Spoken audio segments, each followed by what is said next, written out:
Hello and welcome to the Master Along video for Melody. So be sure to open the stems in your own DAW and follow along to maximize your learning so you can get better results when you master your next production.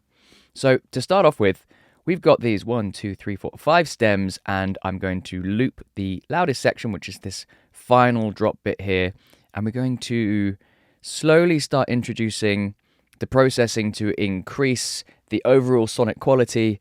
And let's just go through those various stages. So let's have a quick listen to begin with, and we're going to compare it to our reference track. So going to fire this up here, we'll go desktop and reference track for Melody. There we go. So this is I've already just looped the section that's important. This is the chorus of the reference track so that there's no confusion. So you can just leave this like this and it will keep looping round, or you can select a section if you want, but that's fine.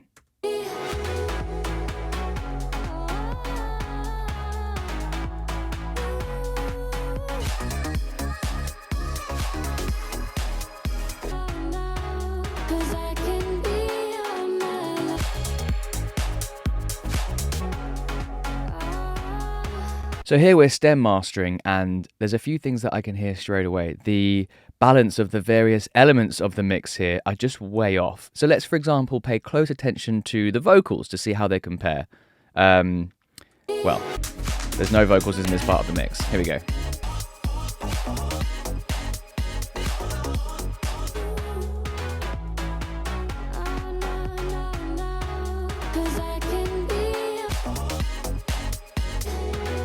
So the vocals are way too loud in the stem master that we're working on here, and the drums are way too quiet. Have a listen to the drums in comparison to the reference track.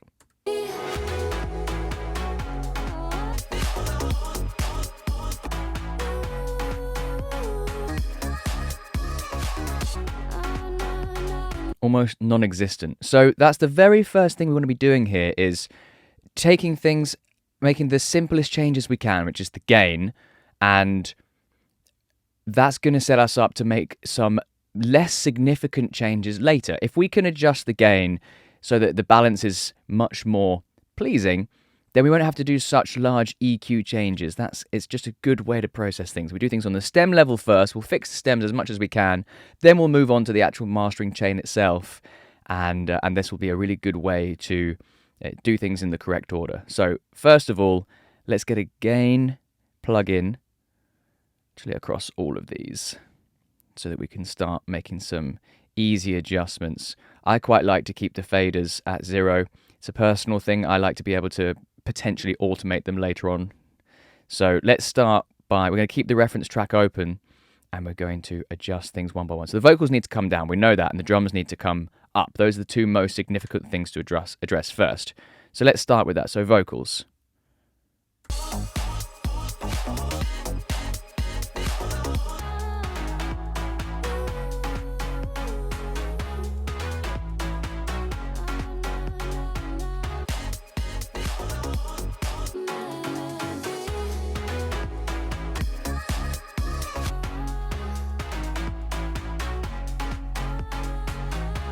That sounded good. Let's move on to the drums.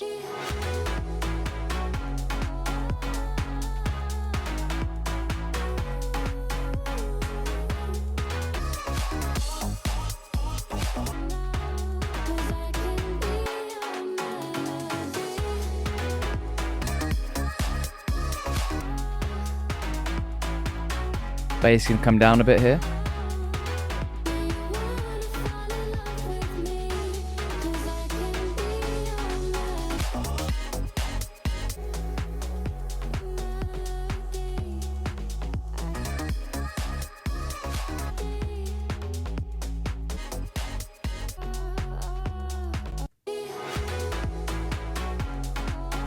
The drums still feel like they're missing some high end. That's the thing that's kind of sticking out to me at this point. So I want to jump into that just before I make any other gain adjustments. We're not done with that yet, but this is sticking out to me.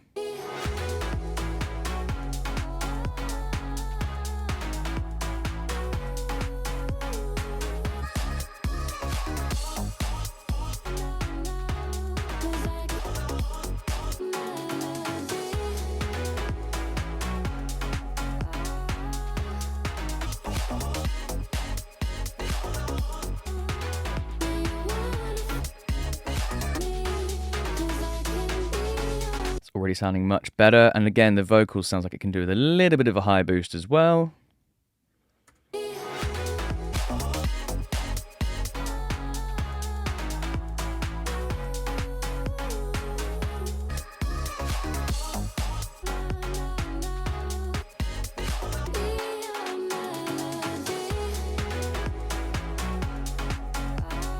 Those effects are sounding a little bit weak to me, so let's have a listen.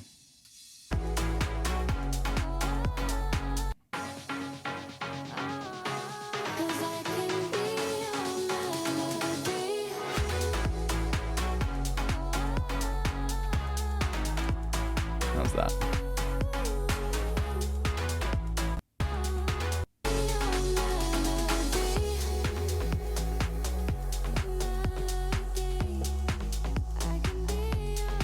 A good point to do with effects is it shouldn't be overpowering. You should still be able to kind of almost like just hear it in the mix. It just is slightly lower than the amount that it really takes your attention. So it kind of just adds that support.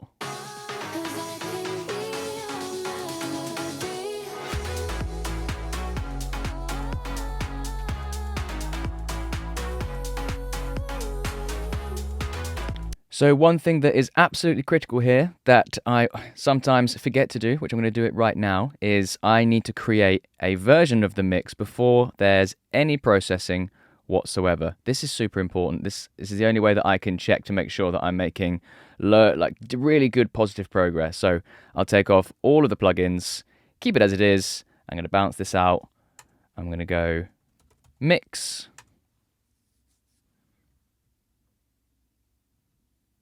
And I'll be sure to import this into reference so that I can actually compare this as I'm going along. So now I can just reactivate all of those plugins. Nice and simple. It always gets to that point when I need to actually compare this and make sure we're making positive progress. And that always reminds me. So yeah, I've imported it here into reference. I've clicked mirror.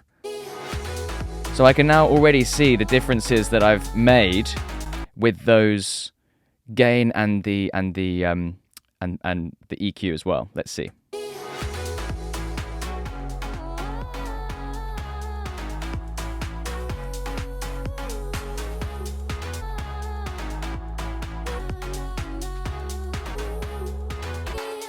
It's actually transformed the mix already, and it's literally 5 gain plugins and 2 EQ plugins.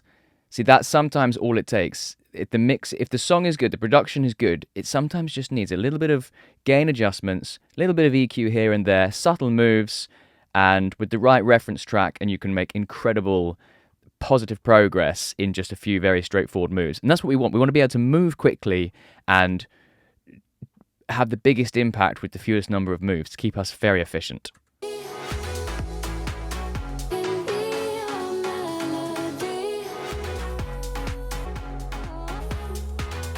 Reset that. I'm gonna reset this so that we can hopefully line these tracks up nicely. You say you don't remember dreams the way you used to. No colors, no light, just a song about someone you knew. Good. So what else can we do here? So we've done some great movement already, just adjusting the balance of those elements. Let's go back to the loudest section and see what other improvements we can look for.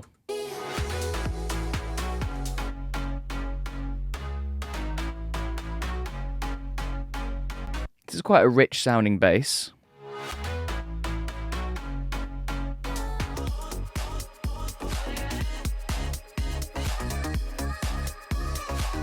And the overall low end of the mix is sounding very comparable to our reference track, so it doesn't look like we need to be actually shaping this bass itself. So let's see what else we can do to it to improve it. I'm thinking some resonance reduction that can sometimes smoothen out the sound. So let's have a look.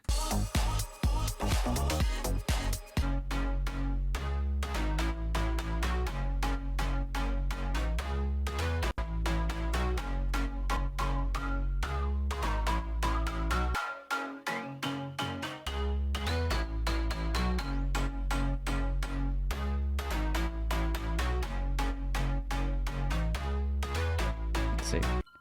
This is what we're removing from the sound dynamically. Let's see if I select them all and bring them down.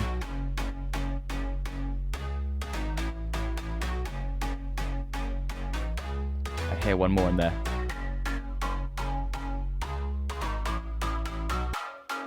I'm going to take this one down a bit.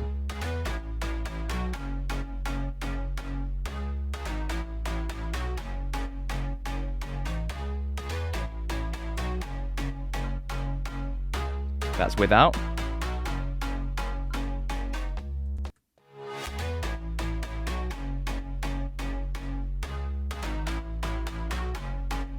Might ease off this a little bit.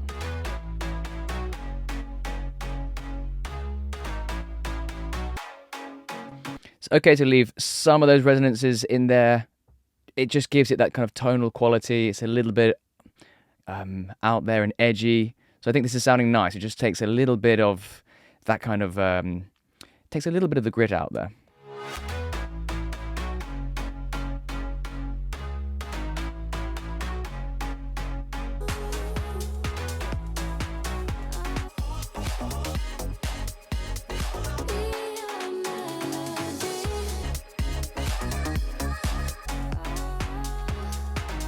So now that's actually the track itself is sounding really great.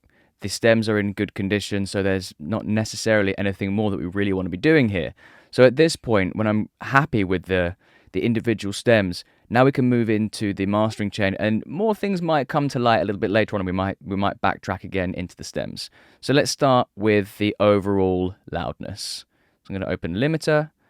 Have levels open as well, so we can make sure that we have everything under control in terms of dynamic range and stuff. So I'm going to analyze the audio during the loudest section, and it's going to show me where the best positions are for the attack, link, gain. Let's see.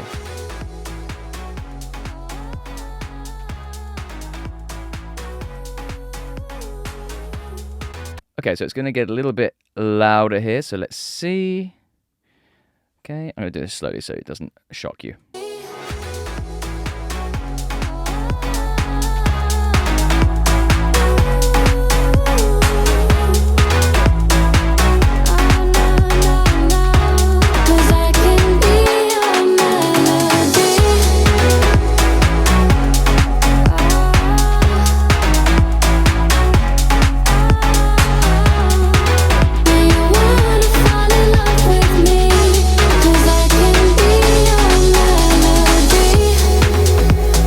A little bit loud there at the end, so I'm going to bring that down to 17.5 just to take the edge off.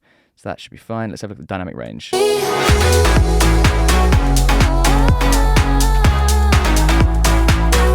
good.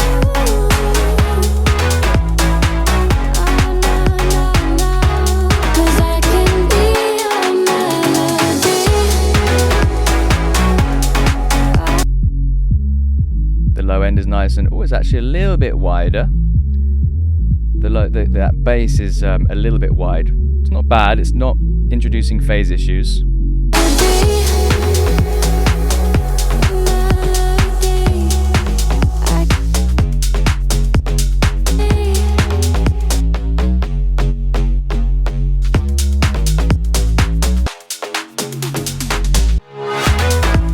Now that we've boosted up the loudness, I'm hearing a little bit of conflict between the bass and the drums. So let's see, I'm going to use Fuser here on the bass.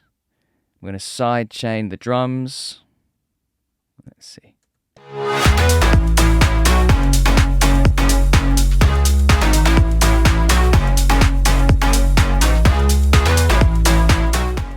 So here I can see the drums coming through as the white line on the side chain. The bass is this dark grey behind it, and all the red conflict areas here show me where those two channels are fighting for space in the mix. So it's mostly around here, and the red shows that it's in the mid channel. If they were yellow, it would show it as the side channel, but obviously bass and drums and the kick, and they're all situated in the mid as opposed to the side. So if I click resolve conflicts, it's going to automatically give me this node. This processing here is ducking out the mid channel, as you can see here, not the sides, but the mid, just where the conflict is, which is really on that kind of like low note there. That's where, you know, most of the conflict is. It's ducking it out of the way. It's leaving the other frequencies pretty much untouched. All the ones are in this particular area. I can even zone that in there a bit more if I want to, but I think that's okay. Good fast attack. What we can do is you can hear just the bass.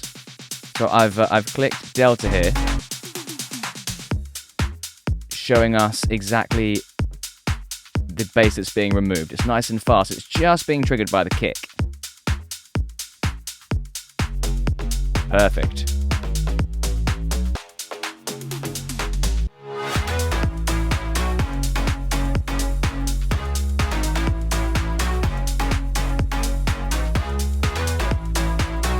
So as you can hear, the kick is able to punch through the mix a little bit more as the bass ducks out of the way, which is obviously preferable.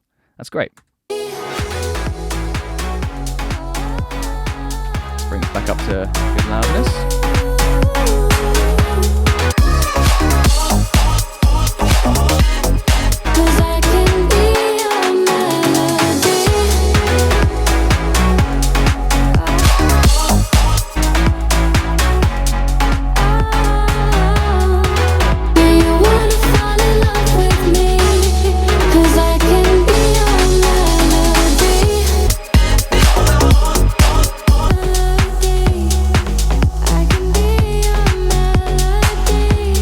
I think the vocal could use a little bit of dynamic reduction in those low mids. I'm just going to add a little.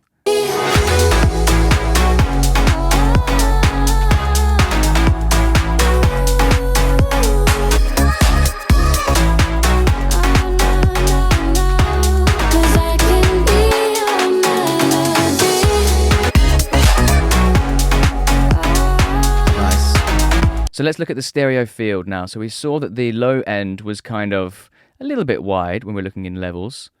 I'm going to add some bands here. Let's get 2, let's get 3, let's get 4. That's fine. So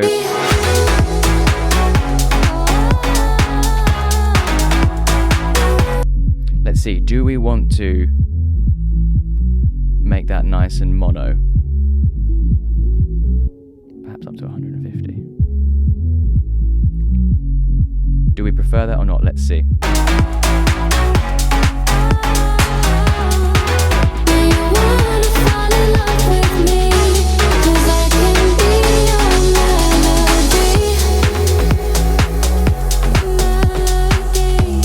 To me, that's sounding a little bit more cohesive, actually, so I'm going to leave it on. I prefer how that sounds. Let's boost up these higher frequencies and see if that helps with clarity.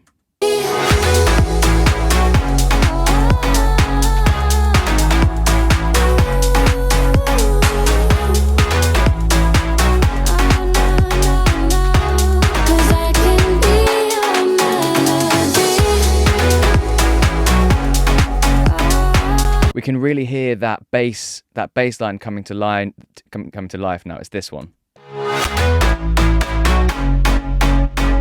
It sounds so big, and when you just add a little bit more processing here, if I push that too much, it sounds quite bad actually if I push too much. It's just about getting the right amount of width without it sounding too unnatural.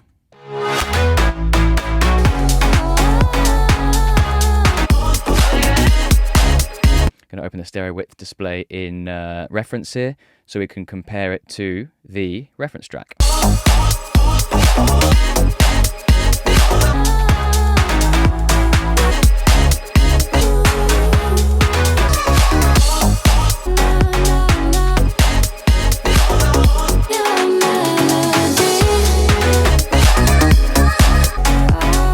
That is actually looking very similar. That's good. Let's compare it to the original.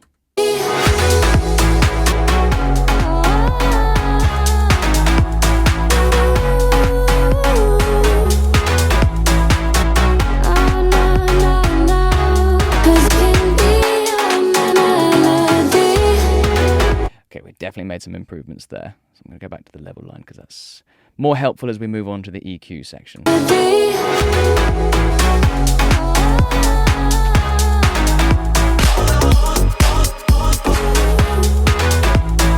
So I'm going to add some resonance reduction, but I'm going to try and do it without taking away too much from the character of the sound. So I'm going to make sure that I create the nodes very close to the top of the spectrum, and that means that not too much is going to be taken off. So I'll press Control and sweep my mouse around to see what's poking out of the mix.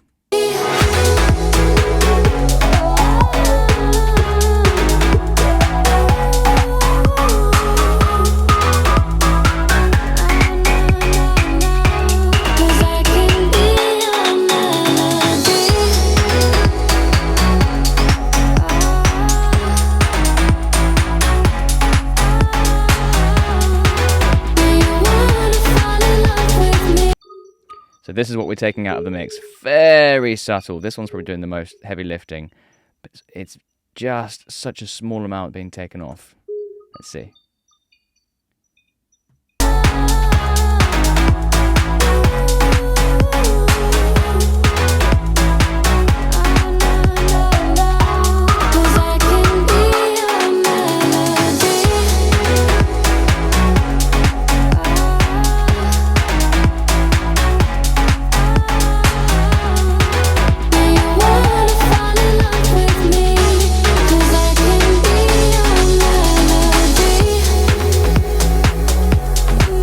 Very subtle, sounding good. Okay, let's move on to the compression. So let's see if we can glue all these elements together. Now I have this set up on my default, so this is kind of already something that's a good starting point. So we'll have the audio should just be coming down between 1 and -5, but always returning back to 0. So I like to see the needle dancing in time with the music. So and the threshold and the ratio are the most important factors here. I keep the ratio below 2:1. And the threshold is what's going to make the difference between it coming back or not. So let's see.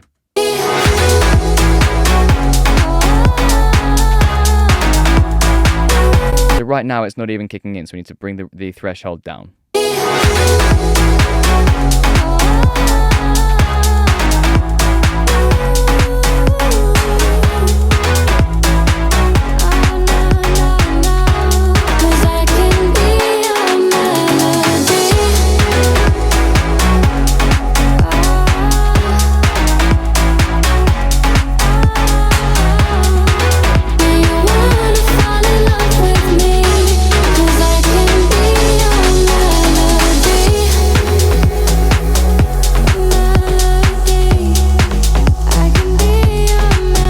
Just taking off the tips of those transients, because it's actually a very well-controlled mix in terms of dynamics.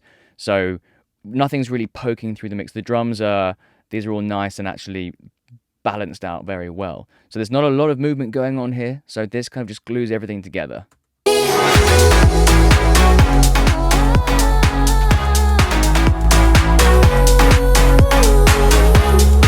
In Logic, this distortion, the soft distortion, is usually really, really nice, but it only really works if the track isn't too punchy or doesn't have too much grit in the first place.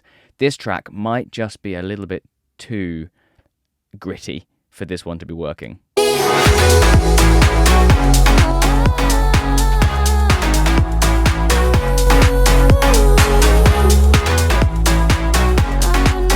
Yep, it simply doesn't need it, and that's okay. Okay, so we're going to skip Pro Q3, we're going to skip Dyne 1 for this production. So Dyne 1 it's a great plugin. It's multi-band parallel compression, and again, this is great when you need to boost up the energy. But like we saw in the compressor, I wasn't using the soft clipping. I don't think I'll be using that either. So I'm going to open up Bassroom. I'm going to fire up our reference track, which is here on the desktop. Reference track for melody. We've done this before, so just looping the section that I want to focus on, create targets, and press play.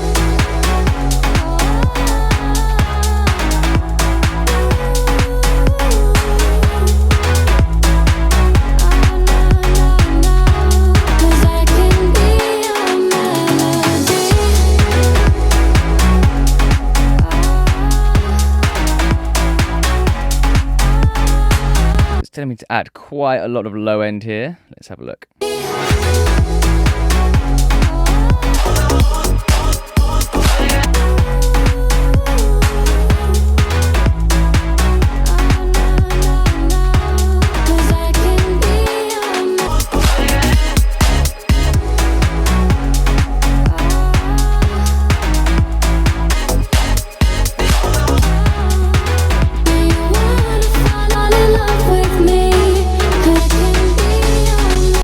that was a little bit surprising to me, but again, the reference tracks, keep you sane in these moments where you're like second guessing. So I'm kind of second guessing this, but I'm like, actually, it's sounding better. I might just take it down a touch so it's not processing quite as much as the targets suggest, but it's definitely in the ballpark. One of the other things that might be happening here, I have level matched it, so let's just see how hard the limiter is working. If we're going too loud and it's sounding crunchy, that could be a problem. Okay.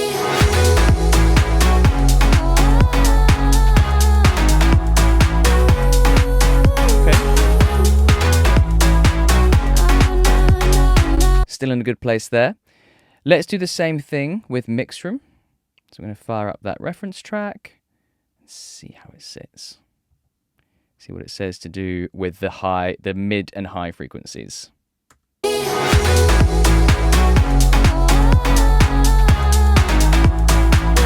just a boost in those very high frequencies.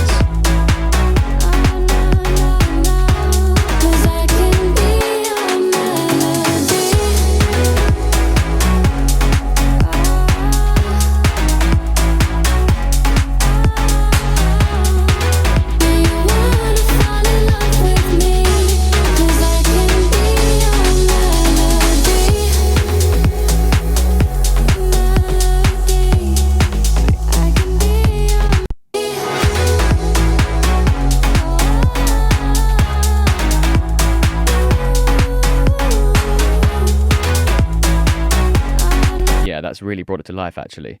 That sounds good. So now we can kind of look at the mid-side settings for each of these and see if we can improve it further still.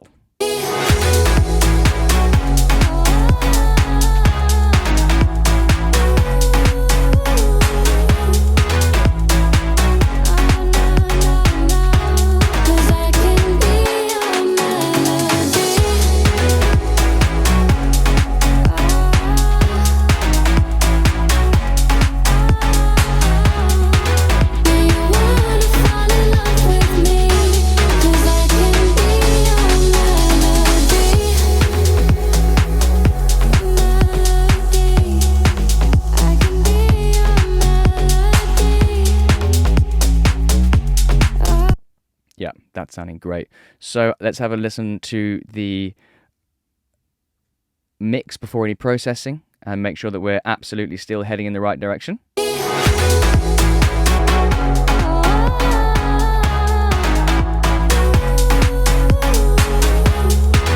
We've taken this miles from where it came from, which is great, sounding way better, and compared to the reference track.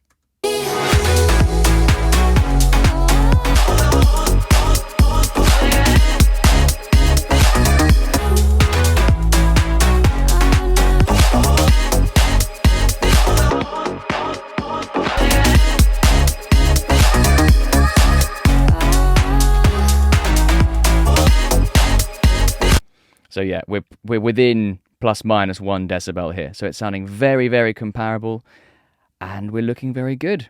Okay, so the very last thing I want to look at now is the loudness, and I want to see how far I can push it without it distorting. So generally speaking, if we can hit around -6 LUF short term during the loudest section of the track, then we are very much competing with the loudest tracks out there. And for this kind of production where it's destined to play in a club, that's actually quite important.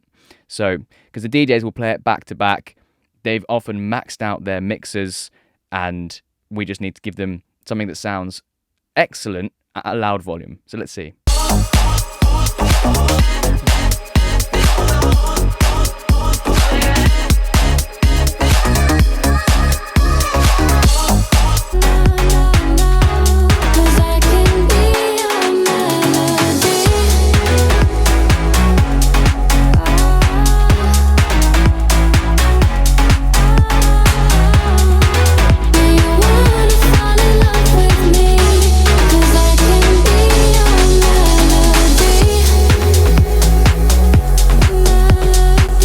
So we topped out there at about -5.5. So I'm going to bring this back by about a decibel. Oops. It was about +20. There we go. And that should help us hit around -6 LUF short term. So let's bounce this out and have a look.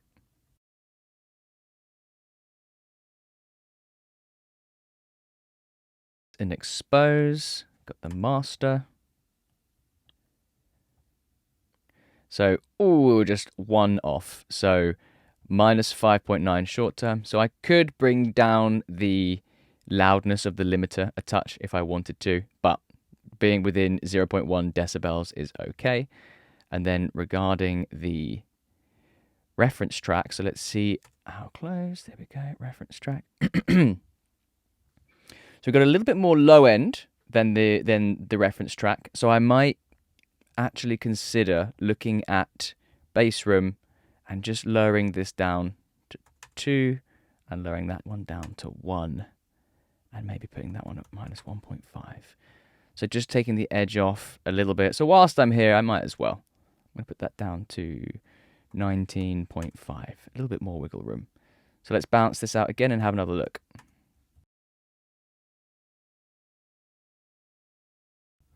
Okay, a little bit more even there now. We're topping out at minus 6.5, so that's great. Got a great dynamic range, a great loudness range.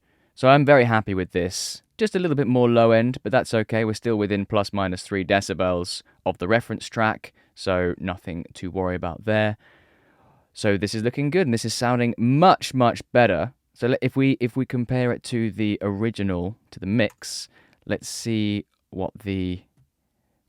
Well, look at that. Look at the compare EQ curve was way different, as now you can see. So the low end was comparable, but only in the context of the terrible mix that had this awful big hump in the middle, which is why it was sounding awful. And if we, So I hope you found this very helpful. So be sure to take the stems for a spin yourself and do your best to stem master this to your best of your ability.